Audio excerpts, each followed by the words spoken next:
Alright, what is up everyone? This is gonna be a game review for EU4.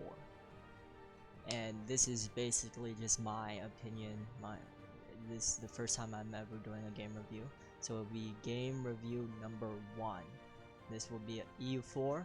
I chose EU4 mainly because it's my most played game, so I know it the most. And I feel like I have a lot of words for the game, to be honest. It's not a game I've been playing the longest. No. I have a lot of games I've been playing longer, but it's the I've played it the most at least, right? So this game has a lot of replayability. Like when you play a game, you once, like, say that you play like a RPG or something like that. Once you beat the story, that's it to the game, right? That's you might want to play, like, replay the story in like 5 years once you like reminisce it, but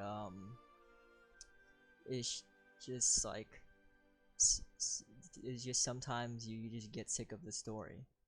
In this game, in EU4, there is no story.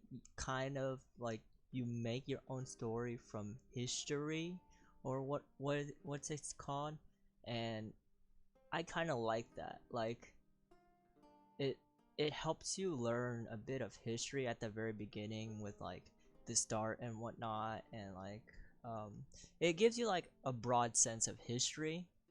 EU4 does, but like it's like you're making your own path, right, in history, like by choosing a country to control, declare war, make peace, vassalize, take over, occupy. All of these things you you just control, and you can make whatever country you're playing as super strong, super notable, super famous, and it's just like changes history. And I'm I feel like I like those type of games where you want to make your own story based on like based on historical events or whatnot. Like say you want to colonize America as Austria or something like that. Something weird that has not ever been done, like in real life or whatnot. And it's like you just want to like change it up a bit, or like, what if Austria had colonized the Americas? What if Poland colonized? What if Poland never died? Like all of these questions you have of like actual historians have been asking for like a long time. You can just play it out in this game of EU4. Um, I have not played the original Europa Universalis, which is if I recall correctly, it is a board game, and that's where it came from, and then it got converted to a video game, and I think the first one is still a video game. Then the second one, I have not seen any gameplay of EU2, but I have seen EU3, and it looks it looks it looks more, I don't know, it's not, it looks like another game to me, and it doesn't look like good graphics for like someone, but it was good at that time. I think EU4 came out in 2013, was it? Let me check. 2013 seems about right, right? Yeah, August 13th, 2013. came out in 2013. For a 2013 game, this looks pretty good, and well, obviously this isn't like the original look of the game. They've had many changes, and they're still updating to this day. But this game still looked pretty good for its time. I think what was SimCity 2013 also came out during that year, and it, it it was okay, but I wouldn't say it was like replayable a lot. Like, I like city building games. I like building a story. I like alternating history. I like all these types of games, right? But I wouldn't say I would like to play SimCity for more than more than 5 times, I think. But EU4, you have plenty of choices to do here. Choosing one country and then having that country go down like a diplomatic route or aggressive war declaration route, colonization route. That's like all different things you can do in one country, but there's also like all the other countries you can choose. Like, you can literally choose any country on the map, and you can even choose countries that are not on the map by choosing a country, and then you can release whatever is there. But you can even create your own country in the game at the start, so there's like unlimited uh, choices to choose from for the start of the game, and you can just do whatever you want to do to just play the game. I think mainly the game's goal is like world domination, right? You want to see a country control the whole world, or you want to form another country, or you want to form another country and then control the whole world. um, there's I think that's the main part of the game. Uh, World domination is actually super hard in this game, mainly because there's a mechanic in the game called aggressive expansion. If you declare too many wars in a short amount of time, around surrounding countries would get mad at at, at you. So mainly for people who want to do world domination, it'll be hard for them because they would need to like balance balance making friends, balance declaring war, balance all of these types of things that is needed to maintain a country and its well-being. And it really makes you feel like you're the ruler of that country in this game, at least I think. uh the only bad part about it, I think, would be like it's like you're an immortal that's living hundreds of years. That's like the only unrealistic part about it. But i feel like I feel like this game really shows like what if Albania is still alive at this time. Like you can see on the map right now, this is me observing the base game with all of the DLCs uh up to date to this current patch. um but it's just like it's like something you just wanna like look at and then be like, oh yeah, this is pretty cool. What if Hungary took all of the Balkans before 1500? Oh look, it's 1492. That means Portugal and Spain are colonizing in Americas. You want to look at that? Probably should look at that.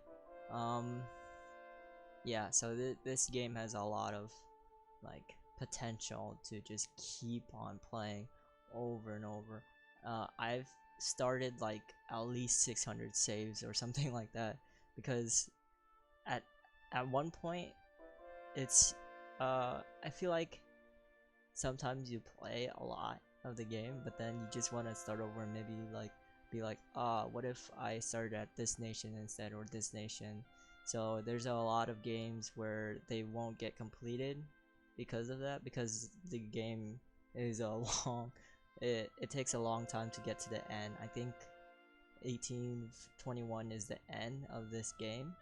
So you literally play for like 367 years or something like that. I don't know if it's 67, I'm just making up numbers.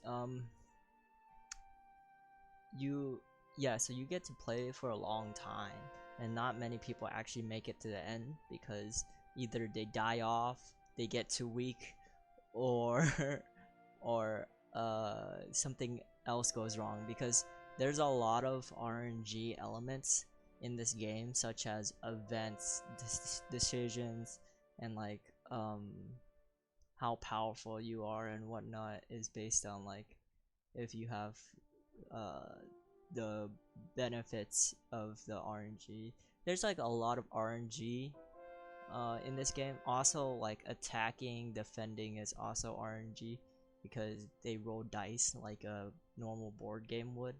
So so it's really hard to continue um your empire after a certain point. I would say most people would probably stop before the 1600s.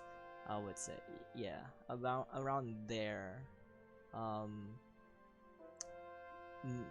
if you get past that, that's just really good. If you get into the 1700s, that's where the late game comes in, and it actually becomes easier to take over countries, because I think that's where you get nationalism and imperialism, which are two really good mechanics for someone who wants to like take over the world quicker.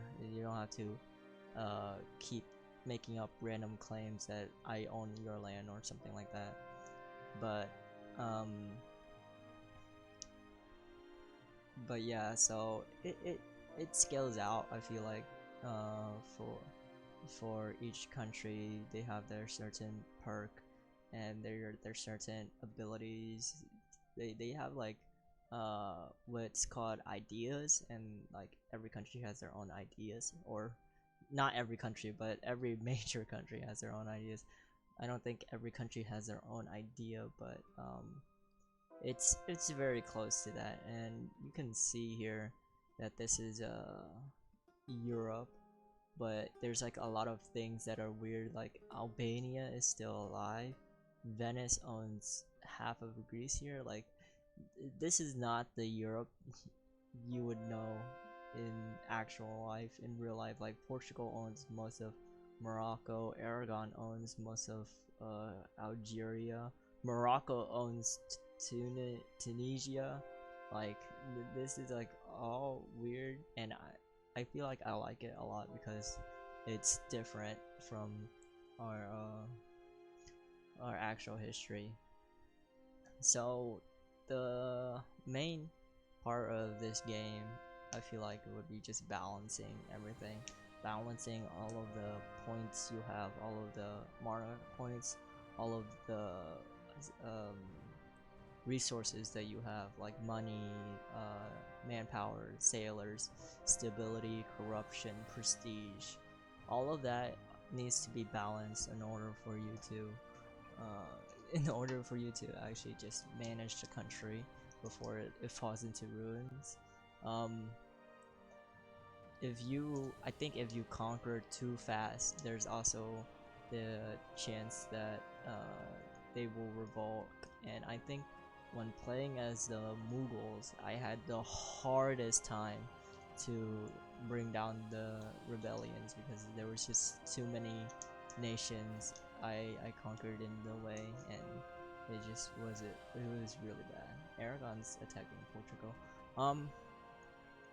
So yeah, the game, I would say, in my eyes, probably a 10 out of 10 for me, because I can still continue to play it over and over again, even though it's it's um it's still the same game I know from 2013. I think I first started playing in 2014 or 15 though. So I did not get this game when it came out. I got this game a little bit later than that, but I have been playing it for at least 4 to 5 years. So I know what it's like um to just restart and play a new save or try to world conquest as a different nation. And I feel like this game really just like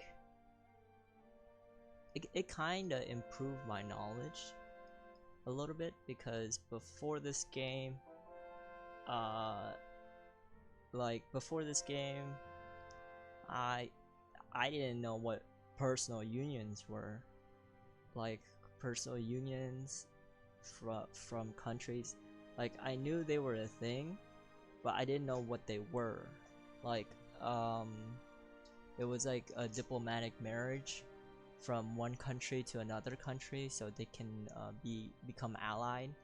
And if the leader suddenly dies for no reason, then that country is now under the control of the person they married or something like that.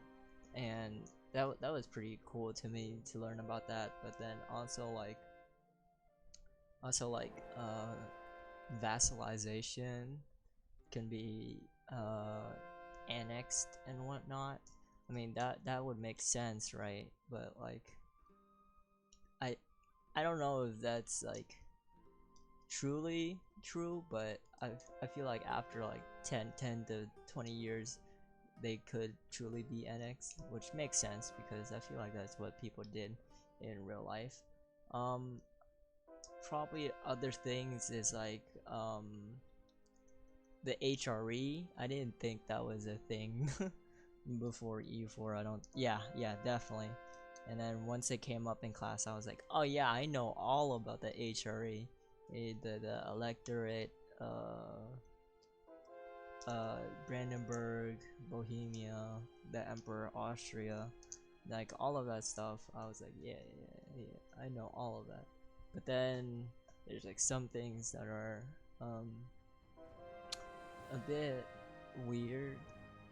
Like I didn't know that Savoy in this game uh would always die out before they can form Sardinia, Piedmont, and then Italy, because that's what happened in real life. I think usually in this game everyone forms Italy as Milan or Florence. So I didn't know Savoy was that important until I actually learned that in history. But um I think some other things were also important to learn about, but I feel like E4 still taught me a lot, and um, it's great to know like all of these, all of the history in the 1400s, and I don't know what else to say. So this video is mainly just me reviewing the game from the top of my head. But also all of my reviews are gonna be like this, just from the top of my head without any research. Mainly because I just want to give my raw opinion of the game. I don't want to just research and then be like, oh yeah, according to my research, this game is no. I don't want that. I just want from my own opinion about this game, right? So my own opinion, Volcaria's own opinion of this game is pretty much a masterpiece in that it allows me to play out alternative history scenarios in my head onto the map itself, and then also learn how uh, controlling a country is harder than one would think, right? Like being an actual ruler of these countries, you have to think about who are my vassals, who am I at war with, who can I use to my advantage for my empire to grow, stuff like that. And I think civilization is pretty close to that as well, but that's on to another game. We're talking about EU4 for now. um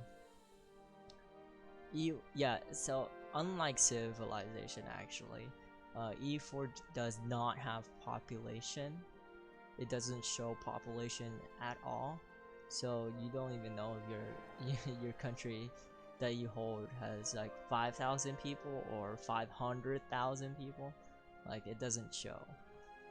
That's like the only thing that's truly missing from this. But what is population gonna do for you? Like, oh yeah, you own 3 people, good job. I don't think population is necessary in this game. um, it might just be like a number anyways for you to look at. Oh, Naples just formed 2 Sicilies. So what I'm looking at right now is just the AI itself in this game play itself out. So the AI would do whatever it wants, and I just saw Naples form 2 Sicilies. So 2 Sicilies is a new formable nation in the recent patches, and I haven't formed them yet either in the game, so it's pretty cool to see the AI do it for you, right? Like I've never seen this formable nation, and AI just does whatever AI does, and like they get to cheat a bit, but they play like a human, right? So, well, they don't play like a human. They play close enough to like a human that they are still hard enough to control. Like I want to put it that way. The Ottomans aren't looking so well. It's 1526, and the Ottomans are dying off, like the Byzantiums. But oh, France is also having a tough time by Burgundy, even though France conquered Castile and Aragon. Oh, Morocco. Oh god, these borders. Morocco and Aragon and Tunis and Portugal are all over the place in North Africa.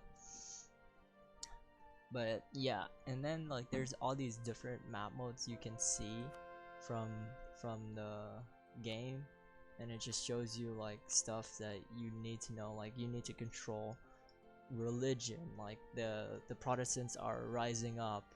Who are your allies? Who are your enemies as a Catholic? Or the Anglicans are rising up. Who are your enemies? Who are your allies as an Anglican, right? um and then like all of these stuff that you want to know, like technology. Who is the most technological country out there? Is it Venice? Is it England? Is it Genoa?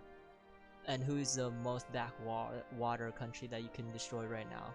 Like Portugal can take over Togo really easily because they're lacking in technology, or just take over like Japan or something. Wait, yeah, is that Japan? Yeah. Um, a lot of these are just helpful things to look at, to also know like if your country is doing well, if there's any enemies you can attack, anything like that would also help. So the map modes are very useful. um, the the ideas are useful. Anything in this game is pretty useful for you to know and learn, and then see if you can destroy. So let's actually look over here. Yeah, as figured, there are people in the New World already. English Brazil, okay. Not Portuguese. Argentine, nice. New Granada.